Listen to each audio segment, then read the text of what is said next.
तेज प्रभु ನ್ಯೂಸ್ ಗೆ ಸ್ವಾಗತ. ಛತ್ರಪತಿ ಶಿವಾಜಿ ಮಹಾರಾಜರ ರಾಜಾಭಿಷೇಕವಾಗಿ 350 ವರ್ಷ ಕಳೆದವು.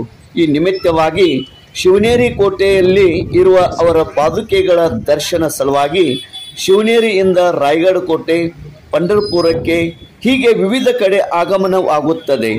ಎಂದು ಬುಧವಾರ 24 ಜುಲೈ 2024ರಂದು ಸಂಕೇಶ್ವರ ನಗರದ ಛತ್ರಪತಿ ಶಿವಾಜಿ ಮಹಾರಾಜರ ಪುತ್ಥಳಿ ಹತ್ತಿರ ಛತ್ರಪತಿ ಶಿವಾಜಿ ಮಹಾರಾಜರ ಪಾದುಕೆಗಳು ಆಗಮಿಸಿದ್ದವು. ಸಂಕೇಶ್ವರದ ಶಿವಭಕ್ತರು ಹೂಮಾಲೆ ಹಾಕಿ ಆತ್ಮೀಯವಾಗಿ ಸ್ವಾಗತ ಕೋರಿದರು. ಇದೇ ಸಂದರ್ಭದಲ್ಲಿ ಡಾಕ್ಟರ್ ಸಂದೀಪ್ ಮಹಾದೇವರಾವ್ ಮಹಿಂದ್ ಗುರುಜಿ ಪುಣೆ ಇವರು ಆಗಮಿಸಿದ್ದರು. ಜೊತೆಯಲ್ಲಿ ಉಮೇಶ್ ಶಶಿಕಾಂತ್ ಡೈನೆ ಹುಪ್ರಿ, ವಿನಾಯಕ್ ಸುತಾರ್ ಹುಪ್ರಿ, ಅದೇ ರೀತಿ ಸಂಕೇಶ್ವರ ನಗರದ ಶಿವಭಕ್ತರು ಕೂಡ ಪಾಲ್ಗೊಂಡಿದ್ದರು. ಬಂಡು ಹತ್ನೂರಿ, ಜಯಪ್ರಕಾಶ್ ಸಾವಂತ್, ಸಮೀರ್ ಪಾಟೀಲ್, ದೀಪಕ್ ಬಿಸೆ, ಮನಿತ್ ಸಾವಂತ್, ಶ್ಯಾಮ್ ಯಾದವ್, ಅಕ್ಷಯ್ ಪವಾರ್, ಅಭಿ ಸುತಾರ್, अमोल गुंदड़ी, शेखर माळी, अनिकेत कर्मे,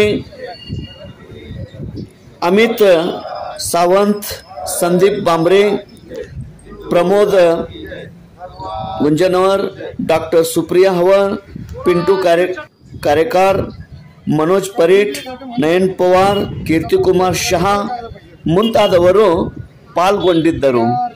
जय शिवाजी, जय भवानी. तेज प्रभु न्यूज संकेश्वर. छत्रपती शिवाजी महाराजांच्या राज्याभिषेकाचं हे 350वं वर्ष आहे. छत्रपती शिवाजी महाराजांचा राज्याभिषेक म्हणजे एक व्यक्ती सिंहासनावर खुर्चीवर बसली उद्यापुरतं मर्यादित नाही, तर मरगळ आलेल्या हिंदू समाजाला आपला स्वाभिमान, सत्व, तत्व, महत्त्व याची ओळख करून देणारा हा दिवस. त्या त्रिशतकोत्तर सुवर्ण महोत्सवाच्या वर्षामध्ये छत्रपती शिवाजी महाराजांच्या पादुकांचं आपल्या संकेश्वर नगरीमध्ये आगमन होतं आहे. या पादुका 10.5 महिने शिवाजी महाराजांची जन्मभूमी शिवनेरीला असतात. तिथून त्या राज्याभिषेकाला रायगडला येतात. रायगड ते पंढरपूर असा आषाढी वारीचा प्रवास करून त्या आपल्या परतीच्या रायगडच्या प्रवासामध्ये नेसरी येथे असणारी प्रतापराव गुजरांची समाधी, कापशीमध्ये असणारी महाजोबा घोरपड्यांची समाधी यांना भेट देण्यासाठी, दर्शन घेण्यासाठी येत असताना आज आपल्या संकेश्वर नगरीमध्ये या पादुकांचं आगमन झालेलं आहे. संकेश्वरमधल्या सर्व उत्साही शिवभक्तांनी त्याचं अत्यंत उत्साहामध्ये स्वागत केलेलं आहे.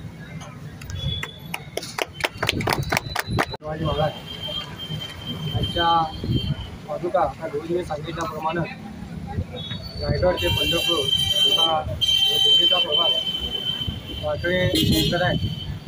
महाराजांचं नातं हिंदू संप्रदायातील अतूट नातं हे हिंदू धर्मांच्या रक्षणासाठी म्हणून, पंढरपूरच्या भेट देण्यासाठी म्हणून महाराजांच्या पादुका संपूर्ण महाराष्ट्र आणि कर्नाटक प्रांतातील काही वीर स्मारकांच्या ठिकाणी भेट देऊन त्या परतीच्या परत पंढरपूर जातात. आमचा योगा संकेश्वरवासियांचा की पहिल्यांदाच संकेश्वरात या छत्रपती शिवाजी महाराजांच्या पादुकाचं आगमन झालं आणि त्यांचा दर्शन घेण्याचं भाग्य आम्हाला सर्व शिवभक्तांना मिळालं.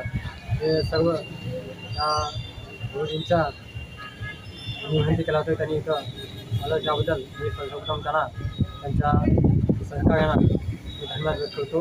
तसंच महाराजांनी संपूर्ण हिंदवी स्वराज्याची रचना आखली, त्यामध्ये सर्व 11 प्रगत जातींना एकत्र घेऊन जे स्वराज्य स्थापन केलं, हा जगाला एक मानवी जीवनाला एक चांगला संदेश दिला.